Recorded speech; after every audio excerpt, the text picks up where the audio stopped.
You know the feeling. It's a late-night run for milk, maybe you're just browsing the electronics or killing time under those endless fluorescent lights of a superstore. It's familiar, right? Almost comforting. Just a public space where, let's be honest, nothing really ever happens. But what happens when that familiar feeling just shatters? When the background noise of shoppers and checkout beeps completely fades away, and you get that cold realization that you're not alone, but you're definitely not safe anymore. Well, today we're going to dive into 3 chilling and very real accounts from people who found themselves in some truly terrifying situations. And no, these aren't just urban legends. These are first-hand experiences from the vast and sometimes very, very lonely aisles of a place you'd never expect to feel fear: Walmart. Okay, so our first story comes from a 20-year-old employee named Samantha. She's working a quiet overnight shift, 10 p.m. to 7 a.m., in a rural Alabama Walmart. It's that time when the massive store is pretty much empty, left to just a handful of stalkers who know every corner. Or at least, that's what she thought. For Samantha, the dread was this slow burn that just built over hours. It all starts with something small, something you'd probably just brush off, some awkward, lingering eye contact. But then, 2 hours later, he's still there. He's followed her. By the time she actually hides in the supposedly secure dairy cooler, her fear has gone through the roof, and it all leads to this absolutely horrifying climax. She screams, and just like that, his smile vanishes. He lunges at her, trying to silence her. In this moment of pure adrenaline, she just shoves a whole crate of eggs at him, which creates just enough of a distraction for her to bolt past him and find another employee. And the man's cover story? It's so smooth. He's Tom from corporate, just doing a surprise checkup on things. And he almost gets away with it. But a call to management the next day confirmed the terrifying truth. There was no Tom. And the cameras? Oh yeah, they proved he'd been watching her, stalking her, aisle by aisle for hours. So our next story, it doesn't start in the dead of night. It starts in the absolute chaos of a Black Friday sale. And it shows a totally different kind of threat, where the danger isn't some silent stalker, but a customer's rage that just explodes. This is just a terrifying reminder of how a public fight can literally follow you home. It starts with a pretty typical Black Friday argument. Annoying, but you don't think it's threatening. But then the threat just keeps escalating. It moves from the store to the street outside his house to his actual front porch, and then finally inside the house itself. Just imagine that moment of dread.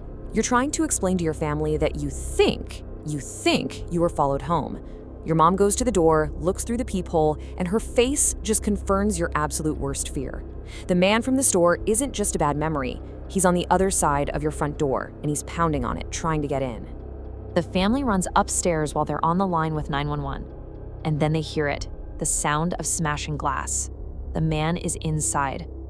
Thankfully, the police response is incredibly fast. They find him hiding behind a couch in the den, still screaming threats as they haul him away.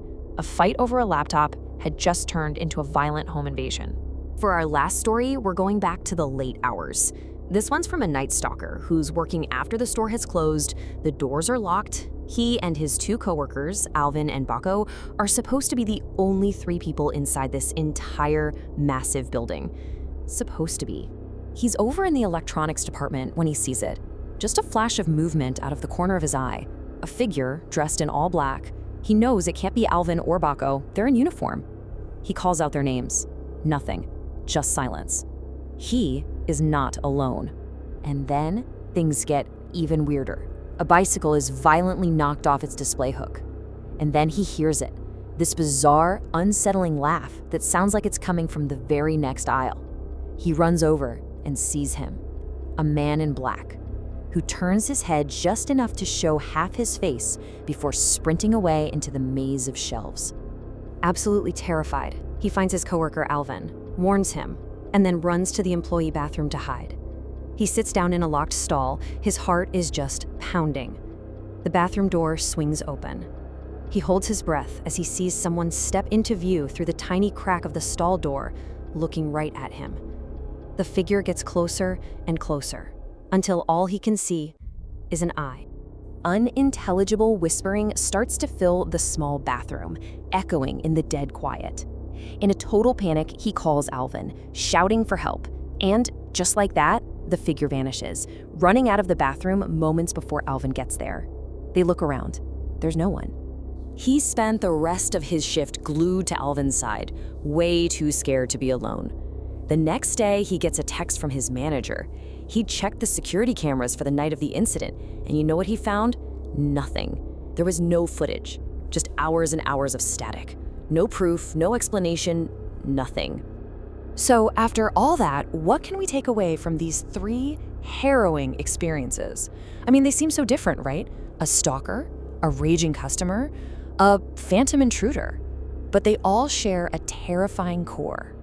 What's really crucial here is how the setting itself completely transforms. For Samantha, the store's emptiness became a literal hunting ground. For the guy who bought the laptop, the public space triggered a rage that followed him all the way home. And for the Night Stalker, that familiar building became a total house of horrors once he was isolated. The safety you think you have in a public place, it just evaporates when the people do. These stories remind us that a threat doesn't always come from some dark alley. Sometimes it's right there, under the bright lights of a place you've probably been 100 times before. It really makes you wonder, doesn't it? The next time you're shopping alone, who else is in that aisle with you?